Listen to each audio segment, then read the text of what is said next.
let's go. So basically, I have like a short presentation to tell you a bit about Lab Notebook and about eLab, and I will after show you the application itself. So some of you maybe are not convinced on the usefulness of an electronic lab notebook, and also why it's important to use an open source solution. So we can discuss that. So basically, we need to store as experimentators the metadata of the experiment. So what I call here the metadata would be what, when, where, who, why, how. You see, like everything related to the experiment. And so for that, the solution for a long time was the paper lab notebook, where you would write what you did. Okay, but of course, as you can imagine, it has quite some limitations. It can be lost, can be burned, you cannot make backups of it. Also, I would say most of the time it's empty because especially nowadays, people really don't enjoy like writing, you know, with pen and paper. At least me, I know that when I write with pen and paper, I cannot even read myself back. And also you just can search for something. We are now used to just type a keyword somewhere in a search bar and to find stuff. And with paper, of course, we cannot do that. So for instance, yeah, this is an instance of something that is a bit hard to read. So if it's on a computer, of course, it will be much easier to read. And this is like the table of content of most paper lab notebooks. Of course, it's empty, like because nobody has time to fill that. And so that means that if you're looking for something, even if you're quite organized, it's very difficult to find something unless like you open each of these notebooks or look at each of these post-its to find the experiment that you're interested in. So now I guess you want to use an ELN, but then there is the question of which one. And there are a lot of solutions out there. Some are free, some are not, but you have to be careful about the meaning of the word free. For instance, Facebook is free, but the business of Facebook is to sell your data to marketing companies. You see, like if it's free, it means you are the product. And I have actual proofs that nearly all the free lab notebooks out there sell your data, because data brokers come to me and they ask me if I want to buy the personal information of the users of such platforms. Also, you basically give control to your research data to a foreign company, or even if it's not foreign, it's a private company that is motivated by generating money. Whereas with an open source solution, you don't have all these issues, and you take control of your data. Here also with an external company, you also have to ask you the question, like what happens in 5 years? Maybe the company will get bought by another big consortium or something, you know, like maybe it will change countries. What happens to your data? Are you still in control of your data? That are important question, I think, especially on the long term, because of course we want a solution that we can use for many, many years. So eLab is something that I started developing back in 2012 because I needed it. So it's really stemming from a need from myself. I was taking notes, you know, like on text files that I would put in folders, like, and each folders would correspond to an experiment, and the text file would be like the protocol that I followed and the results, and some related files in there. But I wanted to improve on that, and so I started working on something. And over the years, it has become really a popular project. So it's free as in beer, but free as in speech, which is a very important distinction to make, meaning that you get access to the source code, and users can contribute back to the source code, and they do actually contribute back to it. And so now there is really a vibrant users community around the software of people where we can discuss what features to implement, what bugs to fix, and how to make it better. And yeah, you will see what the software looks like. But basically, it's something that you install on a server. So it's web-based, so meaning that there is nothing to install on the computer of anyone. So you can connect to it from various devices from anywhere in the world. And then the server where you install it, you can choose. It can be inside your university. I provide with my company also professional hosting to simplify the process of getting it to work. But yeah, it's really a choice for the university or the research center where it will be hosted. And so one of the key features, of course, is that you get access to the source code, and we can all discuss publicly what would be the best things to implement. Yeah, this is like an example of the kind of discussions that we have with the community, where people request feature, and then someone else will drop in and will say, yeah, it would be great also for us if we can have that, but for us, we use it like this and stuff. So it's really interesting to have this feedback of users. So over the years, a lot of features have been added.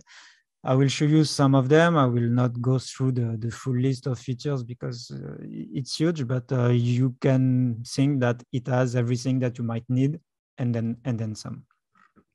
So as I said, it's really great for research centers of universities because you can host it on your network. So basically, it's no cost except the time of the IT department that will, install it, update it, backup it. But other than that, it's not like some other service that make you pay $5,000 per user or per team. So here you're really free to use it. Then there is this slide on the code quality and everything, but this is more interesting to people that are in development. But what could interest you is that there is a strong emphasis on security of the software. Because as a web application, it can be attacked by some bad people, let's say. And so for that, there are a lot of steps taken at every step of the way of the development cycle to make sure that the software is as best as we can make it. Of course, no software is secure, none, but we can add some barriers for bad actors. And as you can see, eLab is probably one of the only lab notebook and one of the very few web applications that has a perfect score of even more perfect than perfect of 115 over 100 on the Mozilla's observatory. It has been audited by some security company also. So really, it's really a lot of work has been done on the security side of the software. And this is just a slide to show you like the same test that you can do with other free or not free ELNs out there. As you can see, most of them have F. So F really means they don't care at all about like even the most basic security stuff that you can put on a website. So then you have to ask yourself, do I trust these people with my unpublished data and my unpublished results? I wouldn't trust them. Okay, and then that's just to say that that there is my company Deltablot that can not only provide you hosting but also support. So you can check that out on the website deltablot.com. Okay, and this presentation is available on GitHub and on this repository eLab PDF. You have the presentation, so if you need it, you can look in there. So basically, this is what the software looks like. You have two different major parts, I would say. The first part is the experiments tab, where each entry is an experiment. And then you have the database. And the database, what is interesting is that you can store any kind of items in there. So for instance, for a biology lab, maybe you will want to store some plasmids. But if you're not working at all with plasmids, you will not want to have this kind of category. And so here, the idea is that every team can customize their eLab instance, how it works, how it looks. And so you will have really something that corresponds to your activity. And that also, I think, is a key point of the software, is that it fits any kind of activity. So biology, chemistry, physics, mathematics, social studies, anything, as long as you make experiments, it's useful to you. So let's go with the experiments tab. I also want to show you that there is a big level of customizability at the user level. So meaning that if I want to, let's say, put the whole interface in German, I can also do that. So if people are not familiar with English, they can really have the full interface in another language. So I think this is pretty cool. I will switch back here to English. Generally, people prefer when the full presentation is in English. But yeah, as you can see, there are a lot of different settings that you can toggle to really customize the way you think it should be. You see, because I've seen over the years that different people have different expectations on how it should work and what you should see, and everything. So I try really to have a software that adapts to as many people as possible. So here I'm just showing you like before it was like in 3 columns. So this is like the 1 column mode. But I found also that users really like the tabular display mode. To have something that looks like this. So it's really, as you can see, you can really completely customize the interface and how it works. I will just make sure to, okay, the molecule editor is there. Okay, so you have your experiments. I will show you quickly how you create an experiment. It's just 1 click, you click create, that's it, you have your experiment. And then, so the different fields are very, the ones you might expect. So with the date, when you start the experiment, then you have the status. So by default, you have like 4 status, which are running, fail, need to be redone, and success. But again, you can customize that. So you can really have as many status as you want with the colors that you want, or you can just keep the default ones. Then you have the title. So put some title. And here you have the tag system. So the tag system allows you to group experiments together.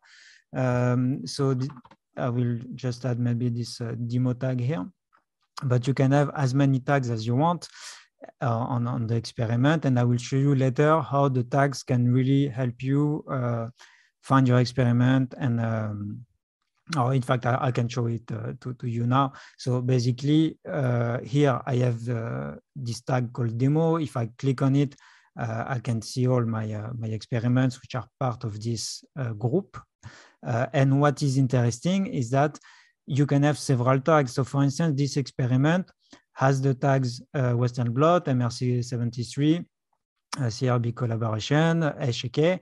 So now if I want to look at all the experiments that use this cell line HK, I can click on the tag, but I can also here filter with also the MR73 tag. So you see, you can really have a good way to find your experiment this way.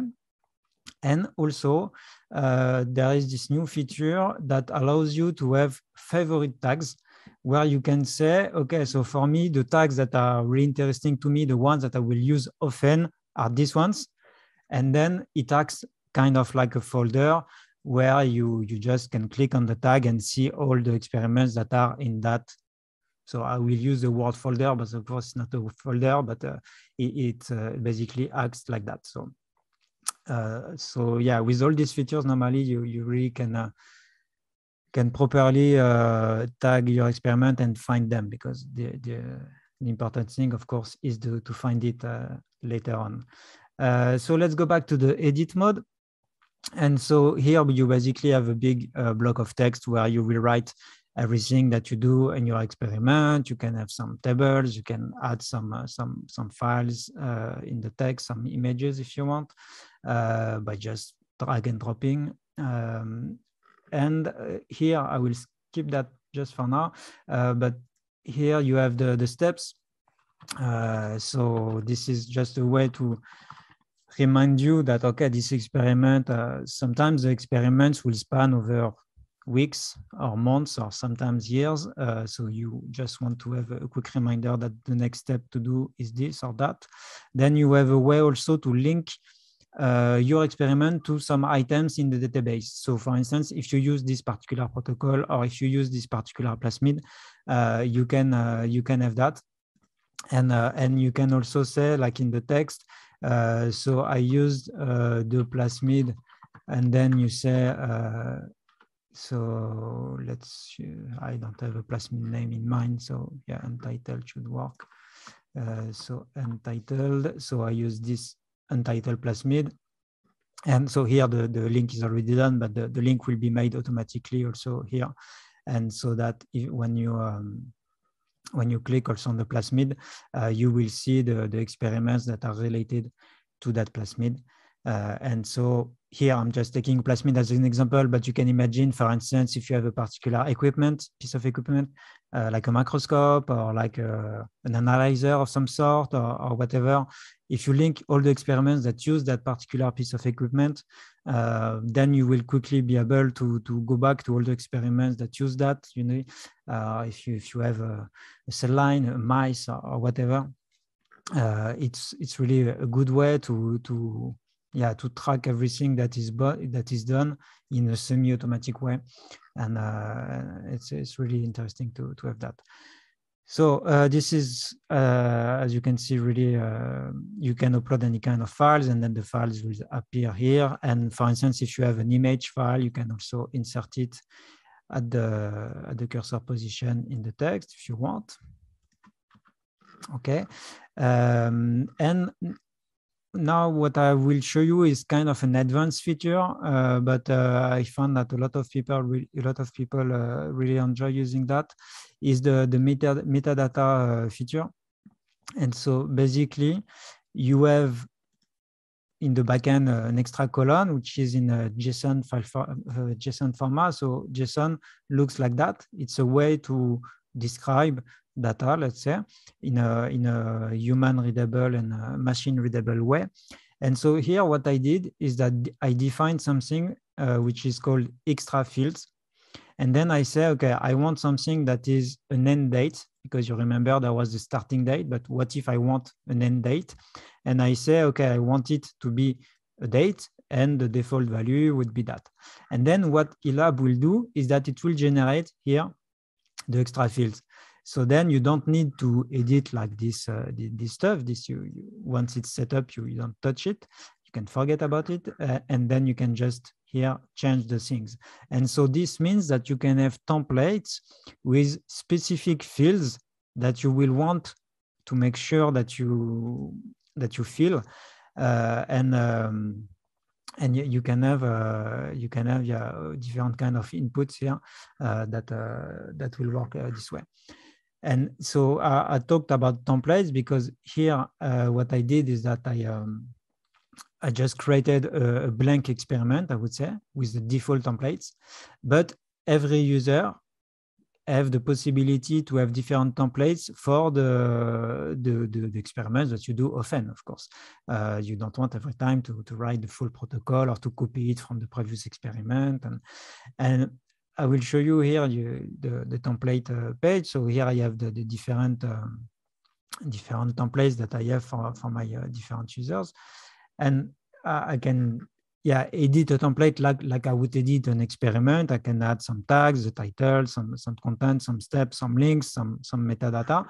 And then when I will create my experiment, I will select it from a particular template, and it will create it with already the correct tags, already the correct metadata, as you can see here, already the correct steps and the correct links and everything. So this way, once it's set up, you don't have to think about anything, and you can just go for it. Of course, this works best if you do the same kind of experiment often. And another cool stuff is that templates can be shared at the team level, or even at the organizational level if you wish to. So that means that you can browse the templates from people in your team. So for instance, here my users is called change le sysadmin, but here I can see that I have a template from another user in my team, which is TT Zemlak, and so I can look for the template and see, oh, okay, that's a nice template, and then I can either create an experiment directly or import it to my profile.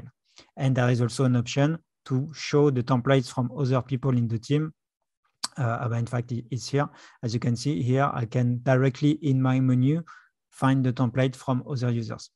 So this really is to foster collaboration and also to, let's say, to streamline the way you make experiments in your lab to have everything as you want it to be.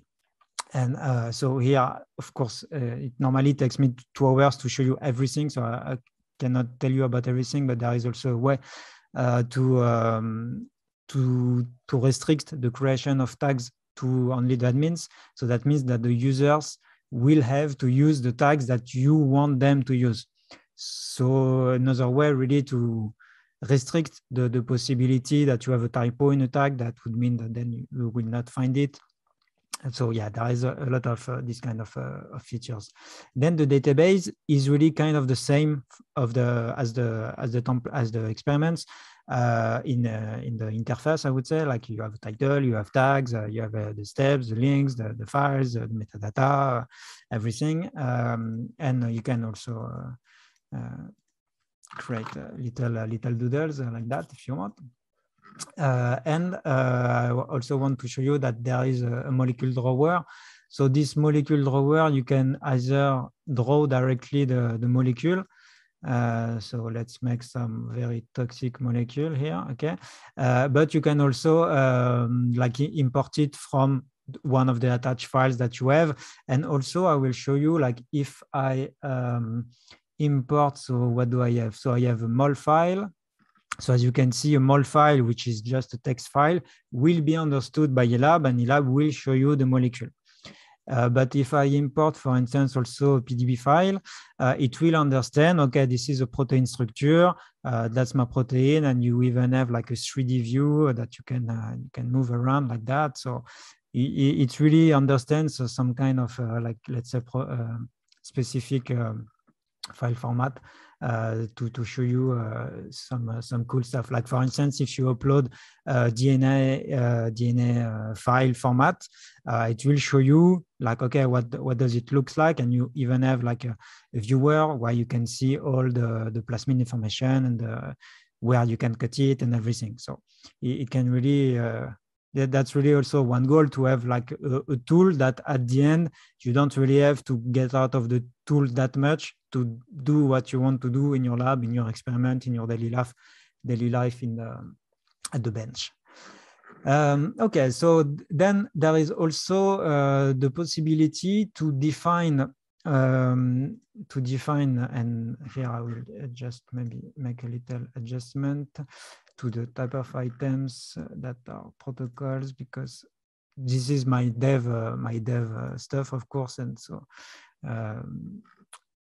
the protocols are not bookable. It doesn't make a lot of sense. And so here I have said that the category macroscope is bookable. So that means that all the microscopes that I have access to, it can also be a microscope from another team, I can book them. And so then I would select the microscope and I can say, okay, so I will use the microscope at this time, okay? So depending, probably you already have like a tool to book this kind of equipment, but maybe for some other smaller stuff in the team, like hoods or specific bench or specific little piece of equipment, it might be useful to organize yourself with the lab to book the system. And then also with the booking stuff, you can also bind it to an experiment or bind it to an item, and so if let's say I bind it to this experiment, I can see also in the experiment the booking related to the booking that I made for that experiment. So really, as you can see, you can really link stuff together to facilitate finding back all the information that you need.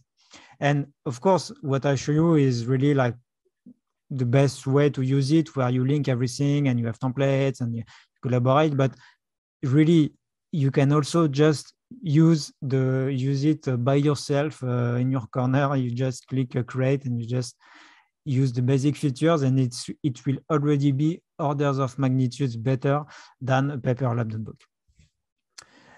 So I showed you the scheduler, here the templates, and then of course you have the search page where you can basically really filter everything that you might want to look for your experiment. And then in the admin panel, so you can have as many admin as you want in the team. Generally 1 or 2 is enough, and the admin will have access to a lot of different settings that you will want to have for your team. So I will not go over them. You can also have subgroup inside of your teams. As I showed you and told you, you can have different status that you can customize. This is where you will customize the type of items that you will want to have in your database. And you can also import stuff. If you have, like, let's say, a list in Excel of some stuff in your lab, you can import it in a lab. You can also export it in a different file format, CSV, zip, PDF, JSON, whatever. This is the tag manager to make sure that you don't have tags that you don't want. And then, we can talk about the timestamping. So basically, it's important for a lab notebook to be able to say that at this point in time, this experiment was done. And so for that, you have 2 ways. You can either use the timestamp button here that will use the RFC 3161 defined timestamping protocol, which is really standard in the world of timestamping. And so basically what this will do is make a PDF, make a cryptographic sum of that PDF and send that to a third party that you trust. And that third party will say, okay, at this time, I certify that this experiment, this PDF was like that. And so it's just like one click. And then, so of course, here it doesn't work because I was playing with it and doing some stuff. So I will use here dfn.de, which is the default TSA. So TSA is like the third party. It's like the timestamping authority that you can use. And so here the experiment is timestamped, so I cannot modify it anymore. And I have the PDF and I have the token which certify that this experiment was like that at that time. Then there is also the possibility to add it to the blockchain. So the blockchain button will create a zip file with the PDF that you are timestamping, and also the certificate that tells you that it was in the blockchain. And so when I say the blockchain, I mean the Bloxberg toolchain blockchain, which is a consortium of different research centers in Europe. I'm showing you the website because they have like a list of different entities that are part of it. As you can see, Zurich, KIT, Max Planck, there are a lot of German instances. So the idea really is to have a way to leverage the blockchain technology for your research results and to add it to this blockchain. So as you can see, it's really one click, and then it's timestamp, and you can timestamp as many times as you want. So yeah, there is the PDF, there is the zip, there is the duplicate button, there is a lot of stuff. Maybe I can stop here. Thank you.